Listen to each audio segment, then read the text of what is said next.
Phantom Manor is often hailed as one of the best Disneyland Paris attractions to date and considered a great twist on the original Haunted Mansion, in a similar vein to Mystic Manor.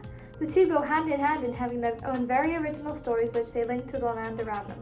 And in the case of Phantom Manor, its story and world building are tied to Big Thunder Mountain and the town of Thunder Mesa, where gold smuggling happens in walls, women play poker for a gold nugget, and a mysterious force killed many residents one fateful day in 1860. So why am I telling you this? Because all of it involves the homeowner of the Ravenswood property, Henry Ravenswood, a greedy man who cared for his wealth deeply and had a family with Martha Ravenswood, taking care of his daughter Melanie. Melanie was considered one of the most beautiful women in the town and was courted by many a man, but this is where stories become confused and contradictory.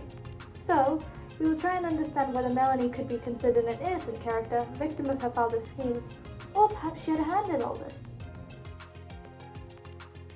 Well, to tackle the story of Melanie, we must split it into pre-2019 refurbishment and post-2019 refurbishment, but the two stories are very different on the surface anyway. Pre-2019, we got the impression that Melanie was a sheltered girl who was courted by many men, but who all failed due to her father. However, Melanie fell in love with a train engineer named Jake, who worked for her father's company, and the two wished to get married. After tragedy struck the family and both Martha and Henry died in the fateful earthquake, the two decided to marry and prepare for their wedding, inviting a large amount of guests. However, on the wedding day the group never arrived, and Melanie was taunted by the Phantom, her father, in a much more malevolent form. And many years later, the truth was revealed. It seems the Phantom led Jake up to the attic, where he hung him. Melanie, driven mad by the loss, died of old age in the manor, surrounded by spirits and ghosts having their own type of wedding celebration, and forever subjected to the torture of her own father until the end of time and metaphorically dying of loneliness. In the post-2019 version of the story, Melanie was actually courted by four of the men: Rowan D. Falls, Ignatius or Iggy Knight, Barry Claude, and Sawyer Bottom, who all met various terrible fates. Rowan fell down a waterfall, Iggy was blown up by dynamite, Barry was killed by a bear and her cubs, and Sawyer was dismembered by an industrial saw. Yikes! I really like how their names are plays on their deaths in typical Haunted Mansion fashion, but I don't love that they're not characterized. Personally, it would be really cool to see some media from the point of view of the suitors, even like how they felt during their last moments. Like, did they know it was Henry who set it all up? Did they think of Melanie and say her name as their last words? Or did they think of their families and loved ones? But I guess for now, we'll never know. Now, as Phantom Manor's curious tourists, guests move through the attraction with the intent of figuring out mysteries, suspiciously guided by the Phantom and barely escaping, with the lingering question of if they'll become Melanie's next fiancé. So as I showed, there's a clear difference between the two narratives. There are a couple of different theories as to how to bring them together, and I want to discuss a few of them. Firstly, there's the hidden Jake theory, then the sequel theory, the second Constance theory, the Raven theory, and finally one of my favorites which I learned about recently, the protagonist theory. Each theory holds equal weight and all have their own evidence, with all of them coming from their own respective groups and sites, so I own none of them. The only thing I own is my AU and its take on the hidden Jake storyline. So firstly, what is the hidden Jake theory? Well, it argues that Jake still exists in the narrative, just not explicitly. Evidence for this is the noose on the painting before it transforms, and the fact that the failed wedding still exists, despite the four men already being dead by the time we leave the stretching room. It argues that Jake has a right to exist in the narrative, and that the other suitors serve as a prequel to the original story, with Jake still being killed by the Phantom despite it not happening explicitly in front of guest eyes. This is the theory I used to like the most because it still kept Melanie as a very innocent character who was subjected to her father's abuse, like in the original, whilst adding another layer in that the Phantom wouldn't hesitate to kill more than one person to stop his daughter from marrying. Whereas with Jake, it could potentially be interpreted as a fit of rage, as a ghost or something. It also shows Henry's obsession with money, as unlike Jake, all four of these suitors have a wealth of inheritance which he could gain after their deaths. It's the one I used as a basis for my own AU, and I like to think it portrays Henry in an even darker light, which fits his character for sure. So what's the sequel theory? Well, it's basically the opposite of the hidden Jake theory, in that rather than the suitor murder happening before the train engineer comes into the picture, the sequel theory argues that it happens after, due to the refurbishment chronologically acting as a sequel for Jake's original story and possibly building on it. It poses that after losing Jake, Melanie grieved and then decided to try and move on, being courted by four men, but the Phantom wasn't having it and decided to kill them all off, hence why they're all dead now. I do like this theory because it gives a sort of strength to Melanie to keep moving on, but it removes the financial gain of killing men for their money for Henry because he'd already be dead, which the prequel theory argues. So I like it a little bit less than the prequel theory. So what's the second Constance theory? Well, it's actually more like a critique of the new storyline in a way. Since some people believe the Imagineers made Melanie too much like Constance with her many husbands, and even posited that she might be a reflection of Constance now. But I personally disagree.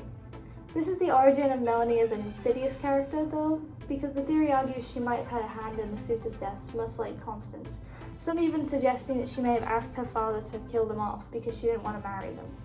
But I really have to disagree because the only evidence is weak and fan speculation, in that Melanie's expression is quite demure in the stretching room, but there's really not much evidence to argue Melanie is a Black Widow like Constance, as far as I know anyway. What's the Raven theory? It's just a fan suggestion I found recently on Phantom Manor Legends, which I really like, but it theorizes the Raven could be a reincarnation of Jake, warning that the Phantom is near, since it often appears close to the skeleton coast. It could be, unlike the other men who were put in their crypts and stayed there, Jake's spirit could have become this Raven, hoping to protect others from further harm and warn his beloved. I think it's a cute theory in a way, because it almost proves the love between the two if it's true. It would show that even in death, Jake is willing to take care of Melanie, and they really were in love. Final theory, and my personal favourite right now, and one which I also discovered on Phantom Manor Legends. It's known as the protagonist theory and really reminds me of the window theory in Haunted Mansion, which I also love. Basically, it takes its basis from the original concept of a dark ride at Disney, which is that guests assume the role of the protagonist, such as taking on the persona of Alice, Snow White, or another character who wouldn't be seen too much in the original incarnation of the ride, because they would be the character. In this theory, it's argued that the guests take the role of the fiancé, and that's why the Phantom is so hell-bent on killing them from the moment they meet him, and that the fiancé eventually dies by the time they reach the cemetery scene. It's also kind of evidenced by Melanie's little phrase at the end of the ride, asking for the guest's hand in marriage, and I think it's a really sweet theory actually, because it almost gives the guests the opportunity to help this bride and give her closure, because they could ease her sorrow even in death, but the cost is high. So how did I write Melanie? In my AU, The Last Ravenswood, I had the responsibility of writing Melanie's character to be engaging and mysterious all at once, while still characterizing her as the melancholic maiden she was shown as originally. For that, I actually introduced my own original character to the manor, a hidden brother who died at a young age and who was the first person Melanie lost when she was only 10. Due to this intense loss of someone close to her, Melanie maintained her melancholy and grew up very lonely, trying to move on from her brother's loss, but she was still distressed by it as she grew. Her mother then made 4 arranged marriages for her, starting when she was 14 all the way to when she was 18. It was a different time. I don't agree with arranged marriages. Love who you love, period. But then the death of her parents happened in 1860. 2 years later, she decided to marry Jake after the two had met when she was 18 and had been secretly dating, and their failed wedding happened not long after when she was 20. Finally, in my version, unable to cope with the loss, Melanie discovers that she's pregnant with Jake's child and leaves her child in the town of Thunder Mesa, eventually dying after many years and seeing her lost love again. The full story is on fanfiction if you feel like reading it, because I won't spoil anything here. Personally, I still maintain the idea that Melanie is consistently presented as an innocent character, a victim of her father's schemes and cruel actions towards her, and ultimately only able to find closure in death. Despite this, I believe she's a really interesting character and could even be considered an LGBT icon in some ways, because she's willing to marry no matter a person's gender. All in all, I really loved Melanie's character and I wish there was more done with her, but writing my own AU set in the world of Phantom Manor was enough fun for me. Now if you'll excuse me, I think I have a wedding to attend.